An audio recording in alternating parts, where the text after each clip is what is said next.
За Улаанбаатар хотын хамгийн эртний хамгийн урт настай барилга дээр ирсэн. За энэ бол Дамбдаржа шашныг бадруулагч хийдэ. Энэ хід өнөөдрийн хүртэл 260 жилийн настай анх 2 дугаар богдын дурсгал зориулж баригдсан ийм барилга юм бэлээ. Энэ хід Амар Баясгалант хийдийн дараа ордог уран барилгын цогцлбор бүхий томоохон хід байсан юм байна.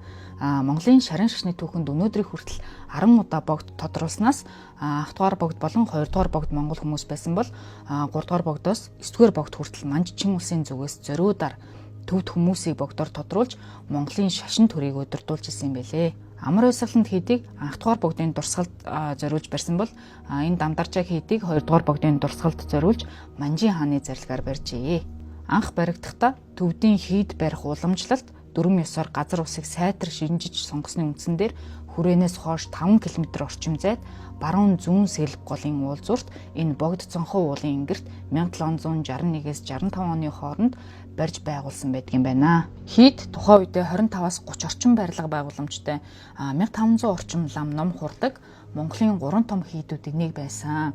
Харин коммунизмын үед хийдийн барилга байгууламжийн 80 орчим хувийг устгасан гэдэг юм байлээ. Би 1700 оны дундор тоосог гараагүй байсан байхаа гэж бодсон чинь энэ хөх тоосог гарцсан байсан юм байна.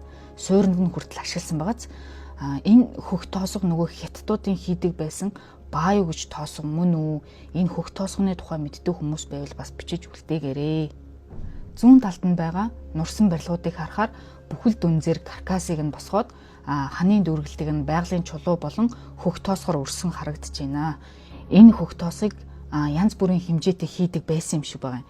Зарим нь одоогийн нөгөө улаан тоосготой адилхан хэмжээтэй, зарим нь баг блок шингээ том хэмжээтэй байлээ.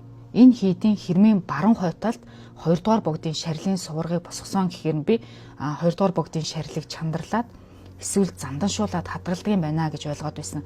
Тэгсэн чинь коммунизмын үед тэр суваргыг нураасан гинэ. Одоо миний зогсож байгаа сүмийн буурин дээр тэр шарилын суварга нь байсан юм байна. Харин доторх занданшуулсан шарилыг хүмүүсийн амд амьцсан яриагаар бол санзаараа зүүж нутаглуулсан, зарим нь үгүй одоо болтол хийдэг хашаан дотор байгаа гэж бас янз янзаар ярьдаг гинэ.